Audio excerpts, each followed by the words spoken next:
भारत राष्ट्र समिति के सरबराह व कायद अपोजिशन के चंद्रशेखर राव ने असेंबली में पेश किए गए बजट पर तबसरा करते हुए कहा कि ये हुकूमत किसान दुश्मन हुकूमत है।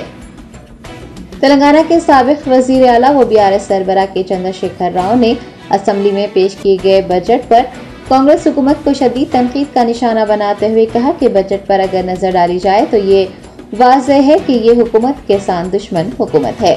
उन्होंने दावा किया है कि कांग्रेस हुकूमत ने समाज के सभी तबकात की पीठ में छुरा घोंपने का काम किया है।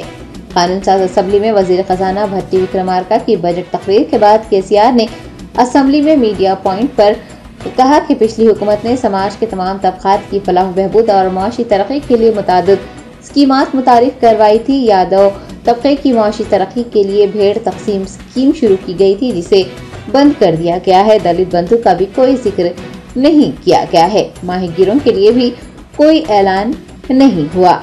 बीआरएस सुप्रीमो ने कहा है कि खवातीन को 1 लाख करोड़ रुपए तक का बिलासूद कर्ज दिए जाने का ऐलान किया गया है। उनका कहना था कि ये मंसूबा पहले से ही मौजूद है। बदकिस्मती की बात है कि हुकूमत बनने के बाद भी और 6 माह का वक्त देने के बावजूद भी कानून साज असेंबली के इजलास में कोई तब्दीलियां नहीं की गई हैं। बजट पर नजर डालें तो कोई भी पॉलिसी तश्कील नहीं दी गई है जिससे अवाम को फायदा पहुंचे।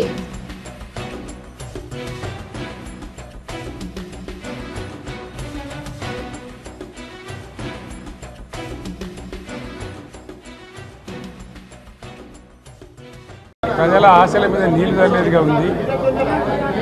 ఏ ఒక్క వర్గానికి కూడా ఒక స్పష్టమైన హామీ లేదు। రాష్ట్ర రైతులను పొగుడుతున్నట్టుగానే పొగుడుతూ వెన్నుపోటు పొడిచింది ఈ ప్రభుత్వం। ఖచ్చితంగా స్పష్టంగా వాళ్ళ వైఖరి చెప్పినారు।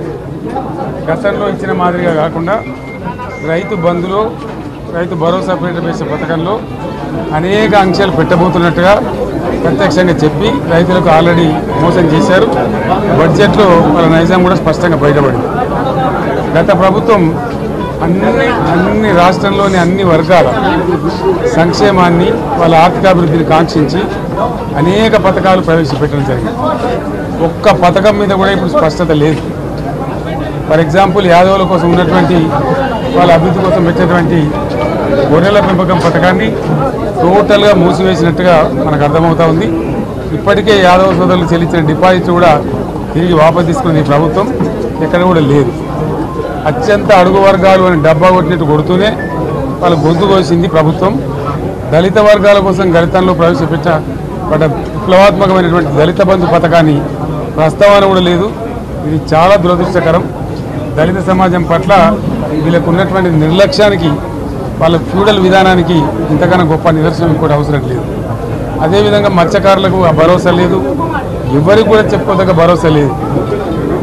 ఇందులో విశేషం హైలైట్ ఏంటంటే ఆర్థిక మంత్రి ప్రతి మాటను ఒత్తి ఆ డబ్బు వచ్చినప్పుడు అదేందో పెద్ద మహాప్రపంచ విజయంలాగా ఒత్తి చెప్పడం తప్ప కొత్తది ఏమీ లేదు। ఒత్తి పలుకులు పలకడం తప్ప కొత్తగా చెప్పింది ఏమీ లేదు। ఒక కొత్త సంక్షేమ పథకం కానీ ఏది కూడా లేదు।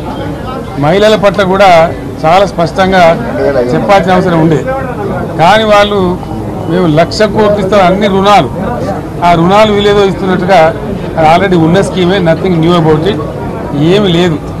వెరసి ఇష్యూ యాజ్ ఏ హోల్। దురదృష్టం ఏంటంటే చాలా బ్యాడ్ లక్ ఏంటంటే మేము కూడా ప్రభుత్వం ఏర్పడిన తర్వాత కనీసం ఒక 6 మాసాల సమయం వాళ్ళకి ఇవ్వాలని మేము అనుకున్నాం।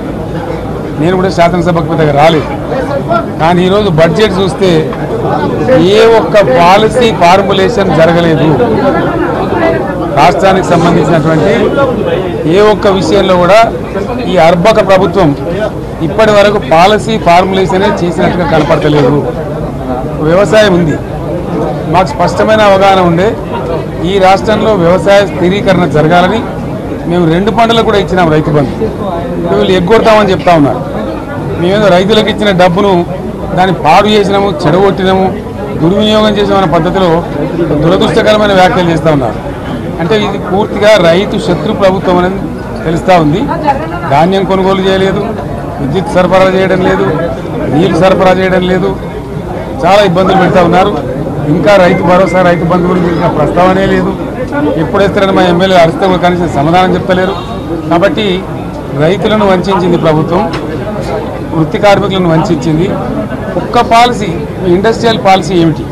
ఏమి లేదు. బట్టి గ్యాస్ ట్రాష్ పంచరంగ ఈస్మాన్ కలర్ లాగా చెప్పడం తప్ప స్టోరీ టెల్లింగ్ లాగా ఉన్నది తప్ప బడ్జెట్ చెప్పినట్టు లేదు. రాష్ట్రంలో వ్యవసాయ పాలసీ ఏమిటి? పారిశ్రామిక పాలసీ ఏమిటి? ఐటీ పాలసీ ఏమిటి? ఇంకా ఇతర అనేక పాలసీలు, పేద వర్గాలకు సంబంధించిన పాలసీ ఏమిటి అనే దాని మీద ఏ ఒక్క దాని మీద కూడా గ్యాసు ట్రాషే తప్ప చిల్లర మల్లర ప్లాట్ఫామ్ స్పీచ్ లాగా ఉంది తప్ప అది బడ్జెట్ ప్రసంగం లాగా లేదు. రాజకీయ సభలలో చెప్పినట్టు ఉంది తప్ప ఏ ఒక్క పాలసీని కూడా నిర్దిష్టంగా ఈ పనిని మేము ఎట్లా సాధిస్తాం, మా గోల్స్ ఇవి, మా టార్గెట్స్ ఇవి అనే పద్ధతి కానీ పద్దు కానీ లేదు. ఇది పేదల బడ్జెట్ కాదు, రైతుల బడ్జెట్ కాదు, యువల బడ్జెట్ విశ్లేషణలో మీకు తెలుస్తుంది. భవిష్యత్తులో బ్రహ్మాండంగా మేము దీన్నంతా కూడా చీల్చి చెండాడబోతాం. Thank you.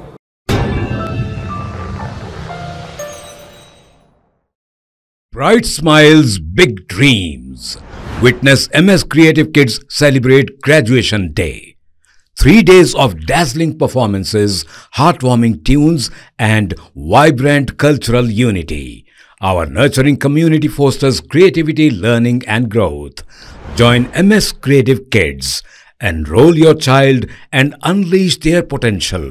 Spark their imagination and empower them to reach for the stars. For more details, please visit our website.